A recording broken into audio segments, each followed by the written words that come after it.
أعوذ بالله من الشيطان الرجيم. بسم الله الرحمن الرحيم. ولا تؤمنوا إلا لمن تبع دينكم. قل إن الهدى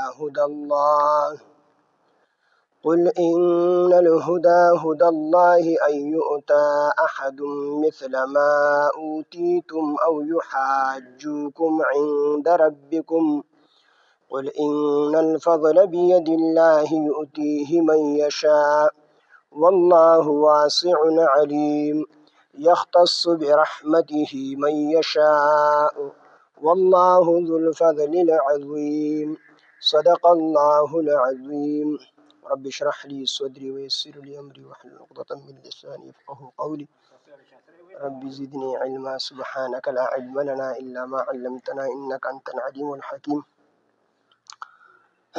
دا د سورہ آل عمران دریم سپارہ آیات نمبر 73. دین مخکې د یهودو هغه عادت او خباثت یې ذکر کو چې یهودو به خپلو کشرانو ته وي، خپلو عوامو ته به وي چې د شورو د ورځ په شورو کې په نبی علیه السلام باندې ایمان راوړی ظاهري د ژبې په سر باندې، او د ورځې په آخر کې بیا انکار کوي. یعنې لومبې مسلمانان شئ ظاهري ته ورځ، لکه خو ستاسو یهودیت پروت دی، خو صرف په ژبه باندې د مسلمانانو مجلسونو ته لاړ شئ چې موږ مسلمانان شو، او دا غونډه ورځ د هغې سره په اعمالو کې تېروئ، د هغې سره په مجلسونو کې کښېنئ، او د ورځ په آخر کې بیا د هغې نه انکار وکئ. نو دا به د دې دپاره تاسو ته ما ویلو چې کول چې دا خلک د مسلمانان چې کوم دي، صحابه کرام چې کوم دي، د اهل یهود چې کوم دي، اهل علم ورته الله پاک ډېر ورکړی. نو دا مسلمانان به دا شک وکړي چې یاره د یهودیان چې مسلمانان شو نو د دې په زړه کې ضد نشته دی، ایمان په نبی علیه السلام په لومبی سر کې د ورځې راوړو، نو په آخره کې بیا تاسو انکار وکړئ. چې کله ماښام شي نو ورته وایي چې موږ خپل کتابونه وکتل، نو کومې نښې چې په تورات کې راغلي دي د نبی علیه السلام په باره کې، نو هغه نښې موږ په نبی علیه السلام کې ونه موندلې، نو د دې وجې نه دا اسلام دا حق دین نه دی بلکې یهودیت حق دین. نو په دې وجه باندې د دې د وجې نه به دا مسلمانان هم په خپل دین کې په شک کې پرېوځي، هغوی به دا سوچ وکړي چې یاره دوی خو د ضد د وجې انکار نه کوي بلکې ایمان یې راوړی و، خو دا دین چېرته حق نه دی. د دې وجې نه دا یهود خو اهل علم دي، نو دا دین چېرته حق نه دی، د دې وجې نه دوی واپس لاړو. نو د دې شک اچولو دپاره د مسلمانانو په زړونو کې دوی به دا هیله چې کوم دی جوړوله، نو دا عمل به دوی کو. دویم دا چې دوی به د خپلو کسانو ته وي چې داسې کار کوئ چې په زړه کې خو ستاسو یهودیت پروت دی، او په ژبه باندې تاسو د ژبې په سر باندې ایمان راوړی، ظاهري ایمان راوړی، زړه کې ستاسو یهودیت دی، کفر دی، خو ظاهري د مسلمانانو کلمه وایئ. نو دا د یهودیت چې دی، یهودیت زړه کې ستاسو کوم کفر دی، نو دا یهودیت په صرف د خپلو ملګرو د یهودیانو په مخ کې ښکاره کوئ، او د خپلو ملګرو نه علاوه د مسلمانانو په مخ کې به د خپل زړه دا کم یقین چې دی ستاسو د یهودیت دا دین چې دا به د مسلمانانو په مخ کې نه ښکاره کوئ، او چې کله ماښام شي نو بیا مسلمانانو ته ښکاره کړئ، ځکه دوی خو به ایمان نه راوړو، صرف د ژبې په سر اقرار به یې وکړو، او ایمان نوم دی د اقرار باللسان و تصدیق بالقلب. تش په ژبه باندې خو منافقان هم ایمان راوړی و، خو زړه کې ایمان نه و، هغه ته څوک مسلمان نشي ویلی، او تش د زړه په تصدیق هم نه کېږي. یهودو د زړه نه منلو چې دا د الله پیغمبر دی، خو په ژبه باندې اقرار نه کوو، هغې ته مسلمانان نشي ویلی. نو دې ته به د خپلو مشرانو وي چې تاسو به د ژبې په سر باندې ایمان راوړی د ورځې په شروع کې، تر ماښامه پورې به دا ایمان خپل یهودیت چې دا به مسلمانانو په منځ کې نه ظاهروئ. هم که چېرته یهودي ته له مخې راشي نو هغه ته یې ظاهرولی شي، ځکه ستاسو خبره خو ټولې یوه ده. نو دا به هم د دې دپاره کوله چې مسلمانان په شک کې پرېوځي، دې دوکه کو. نو دې کې الله پاک جل دا فرمایي چې ولا تؤمنو، تاسو ایمان مه راوړئ. دلته کې ولا تؤمنو معنی دا ده چې تاسو تصدیق مه کوئ، د زړه هغه خبره مه ښکاره کوئ، الا مګر لمن د هغه چا په مخ کې ښکاره کوئ تبع دینکم چې هغه تابعداري کړې وي د دین ستاسو.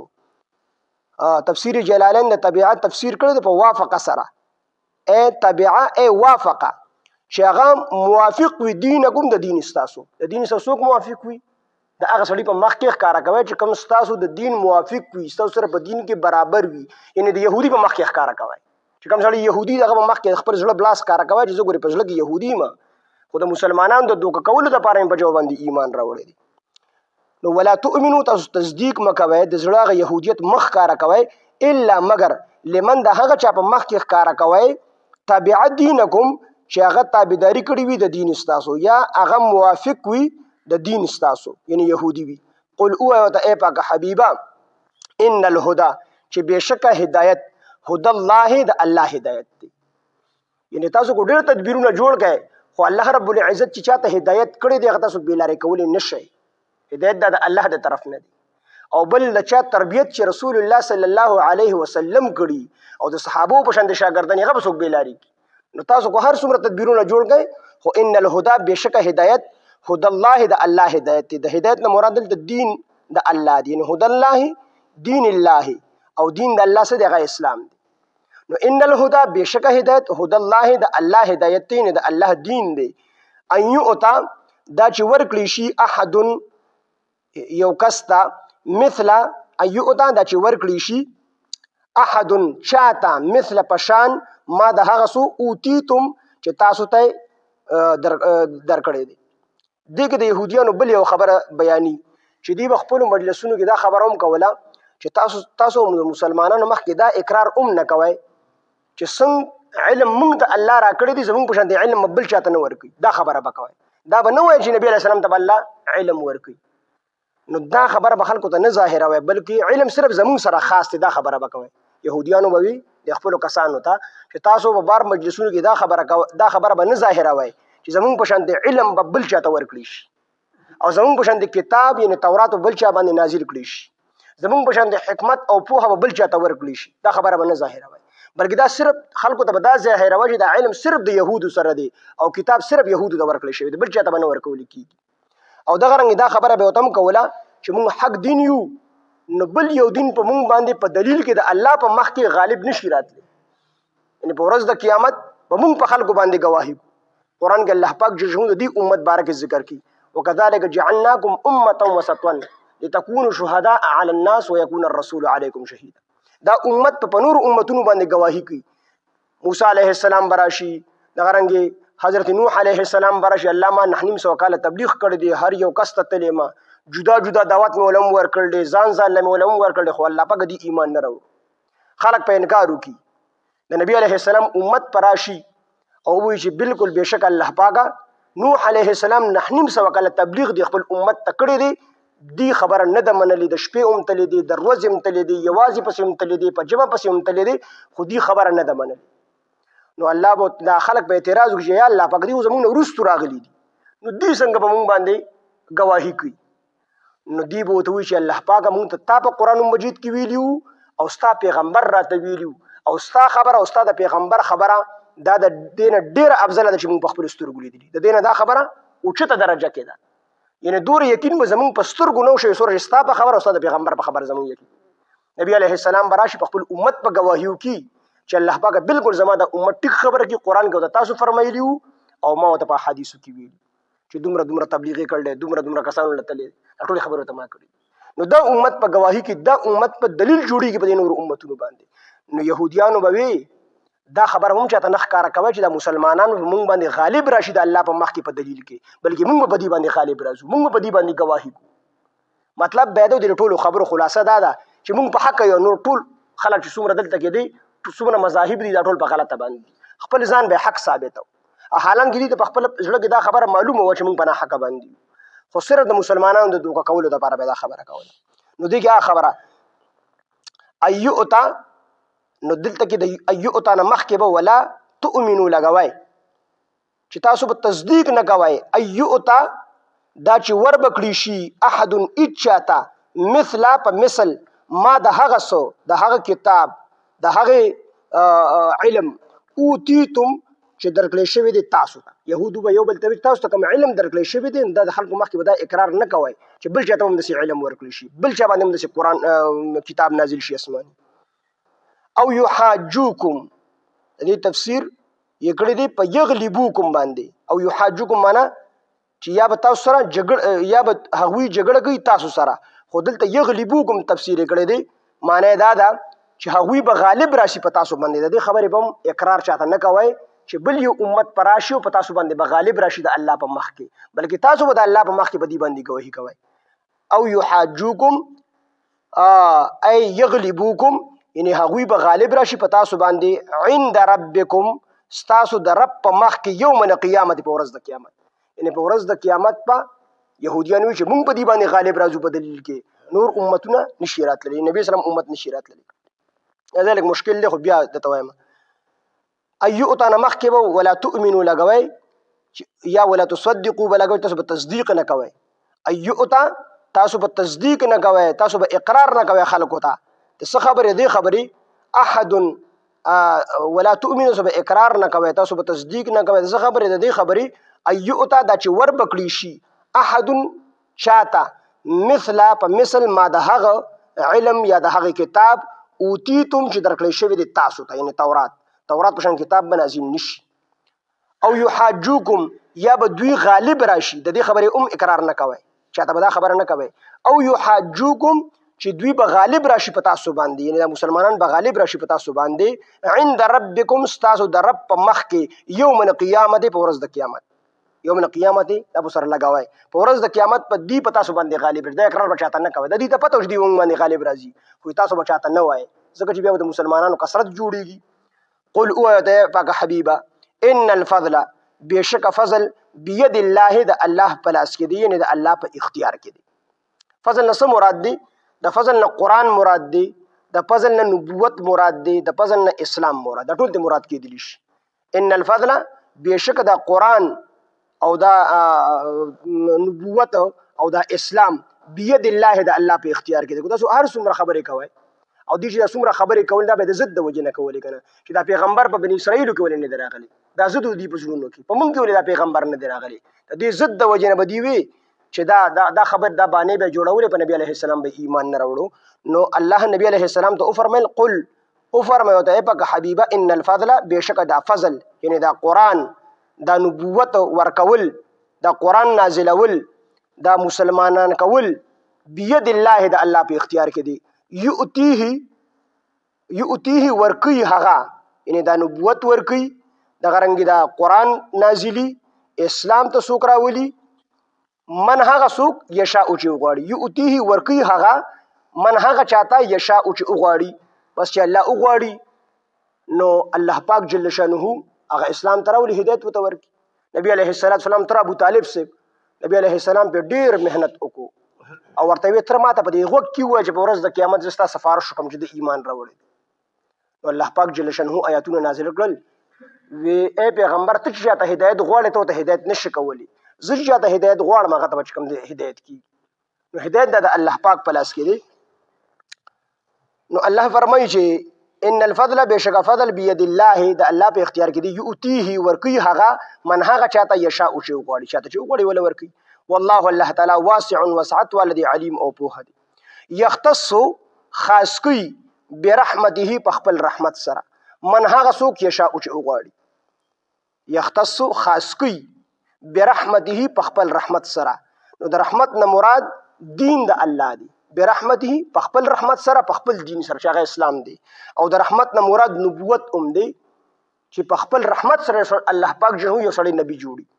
ځکه دوه قسمه سيزونه دي، یو کسبي سيزونه دي چې انسان په کسب سره حاصلولی شي، یو وهابي سيزونه دي چې هغه انسان په کسب سره نشي حاصلولی.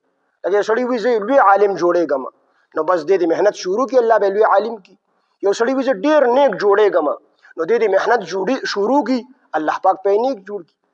خو بل سيزونه دسي دي چې هغه وهابي سيزونه دي الله ورکی چاته چې وغواړي. لکه یو سړی مثال یو سړی د سید ډیر لوی مرتبه ده چې نیک یو سید د ډیر لوی مرتبه، نو یو سړی وی چې سید پیدا شوی نو یو سړی ځان سید جوړوي شي مهنت باندې نه د الله طرف بس ورکړه د څوک سید پیدا کړی دي څوک بل دغه والا پیدا کړی ذات وال. دغه رنګ یو سړی وی چې پیغمبر جوړېږم نو پیغمبر خو په نبی علیه السلام د نبوت دروازه بنده شوې ده، نو پیغمبر جوړول د د الله کار دی، الله چې چاته وغواړي پیغمبر جوړ کړي. کوی سړی په مهنت باندې وي چې زه پیغمبر شوم، په مهنت څوک پیغمبر نشي جوړېدی. دا د قادیانیانو عقیده د هغوی چې سړی مهنت کوي نو پیغمبر درجې ته رسېدلی شي. سړی په محنت باندې پیغمبر نشي جوړېدی، د په اختیار کې نه ده. نو بعض څیزونه اختیاري دي، انسان ته الله اختیار ورکړی دی، کو دی خپل کوشش او محنت شروع کړي نو هغه درجې ته به ورسي. او بعض څیزونه وهبي دي چې الله پاک چاته وغواړي نو ورکوي، په محنت یې څوک نشي حاصلولی. مولانا شمس الحق افغاني رحمه الله نه یو جج تپوس وکړو په عدالت کې، هغه د ختم نبوت تحریک چلو، نو تپوس یې ته وکړو حضرت د نبوت څنګه سیز دی. مولانا شمس الحق افغاني رحمت الله ته هغه ورته نبوت خو ډېر اوچت سیز دی او ډېر لوړ مقام دی د پیغمبر په ټول مخلوق کې. الله پاک جل ته پیغمبر خوښي او د پیغمبر درجه اوچته ده، او بیا په ټولو پیغمبرانو کې د محمد رسول الله صلی الله علیه وسلم درجه اوچته ده. نو هغه ډېر صفات د نبوت شروع کړو. نو مولانا شمس الحق افغاني رحمت الله علیه دغه جج وی حضرت چې نبوت دومره اوچت سیز دی او دومره ښه سیز دی، دا خو عام کول پکار دي. نو تاسو خو دا نبوت کموئ، د ښه سیز خو عام کول پکاري. لکه علما ښه خلک ته نو سړی وي چې ډېر شي خلک پرې خوشحالېږي. نیک کېدل دا ښه سیز دی، معاشرې ته پکې خیر وي، نو چې نیکان ډېر شي خلک خوشحالېږي. نو چې کوم سیز ښه وي نو هغه ډېرول پکار دي.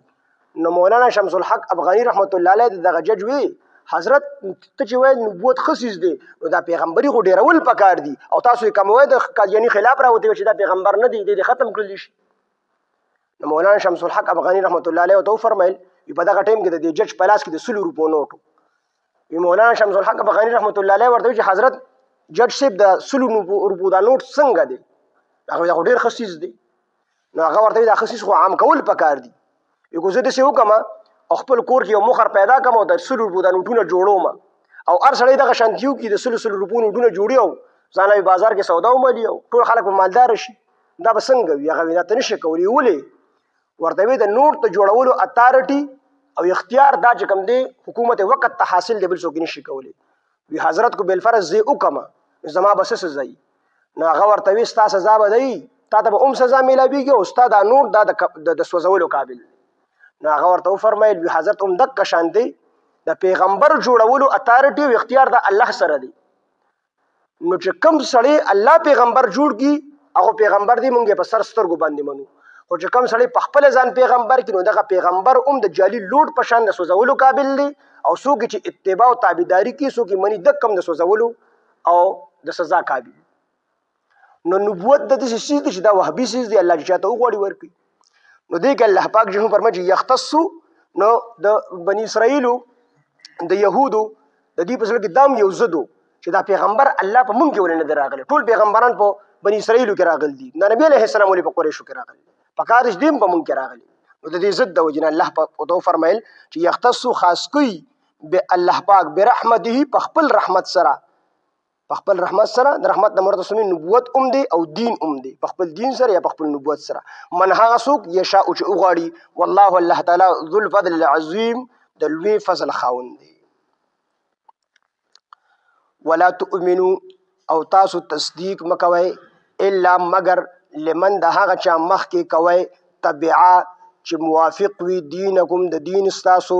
قل اوای ورته ای پاکه حبیبه ان الهدى بشک هدایت هدى الله د الله هدایت دی. ان الهدى بشک هدایت هدى الله د الله دین دی چې هغه اسلام دی. ایؤتا دا چې ورکړي شي احد چاته مثل پشان ما د هغه علم یا د هغه کتاب تورات اوتیتم چې تاسو ته درکړی شوی دی. نو دلته د ایؤتا نه مخکې به ولا تؤمنوا لګوئ ها. ان الهدى بشک هدایت هدى الله د الله هدایت دی، د الله دین دی. نو دلته به ولا تؤمنوا لګوئ.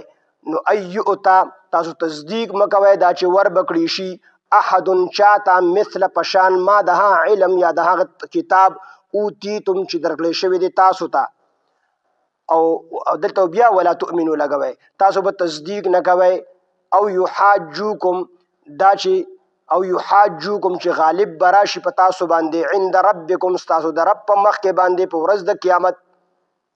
قل اوای وته ای پاکه په دلیل کې ها، قل وای ته پاک حبیبا ان الفضل بشک فضل بيد الله د الله په اختیار کې دی یؤتیه ورکی هغه من هغه چاته یشاء چې وغواړي والله الله تعالی واسع علیم وسعت کون کې او په دی یختص خاص کی الله پاک برحمته په خپل رحمت سره من هغه څوک یشاء چې وغواړي والله الله تعالی ذو الفضل العظیم د لوی فضل خاوند دی ولا تؤمنوا تصدیق مکوي تاسو تصدیق مکوي تاسو خپل يهودیت مظاهروي الا مگر لمن د هغه چا مخ کې ظاهروي تبعا چې موافق وي دینکم د دین تاسو قل او ته اے پاک حبیبا ان الهدى بشک هدایت هدى الله د الله دین دی ايؤتا تاسو تصدیق مکوي دا چې ور بکړي شي احد چاته مثل پشان ما د هغه علم یا د هغه کتاب اوتیتم چې درکړی شوی دی تاسو ته او یحاجوکم تاسو تصدیق مکوي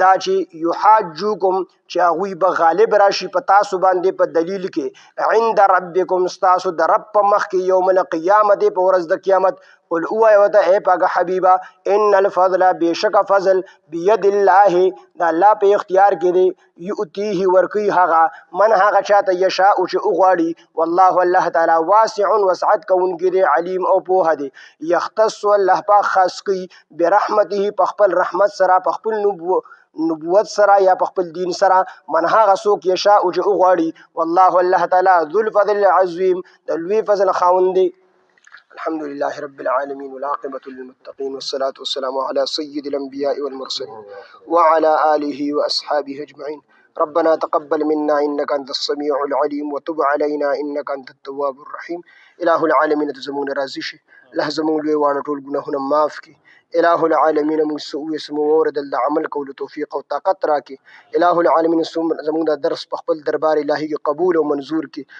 څومره غلطۍ کوتاهۍ پکې رانه شوي الله موږ ته معاف کړي الله موږ ټول د صحیح د ټیک ټیک قرآن ویلو ترجمه او تفسیر کولو توفیق او طاقت راکړي الله موږ ټول ته د قرآن فهم او د قرآن پوهه راکړي الله موږ ټول ته په قرآن مجید د عمل کولو توفیق او طاقت راکړي الہ العالمین د حاضر مجمع ټول ګناهونه معاف کړي الہ العالمین زموږ لوی زموږ واړه موږ ته معلوم او نامعلوم ټول ګناهونه زموږ معاف کړي زموږ په ټولو ګناهونو د عفو قلم راکاږي الہ العالمین حاضر مجمع کې څومره حاجتمند دي الله د حاجتونو د خپل غیب خزانونه پوره کړي الله څومره بیماران دي کورونو کې بیماری دي الله ټولو ته شفاء کامله عاجله مستعمره ورکړي الله څومره قرضداري د قرضونو اخلاص کړي الله څومره پریشان حال دي پریشانه ختم کړي څومره ناحق بندیوان دي د بند نه آزاد کړي الہ العالمین زموږ د ټولو په حال باندې او رحمېږي د رحم او د کرم او د احسان معامله را سره او فرمای الله څومره بیا اولاد دي نیک او صالح اولاد ورته ورکړي الله چاته د اولاد ورکړ دي اولاد ورته نیکان او صالحان لوي کړي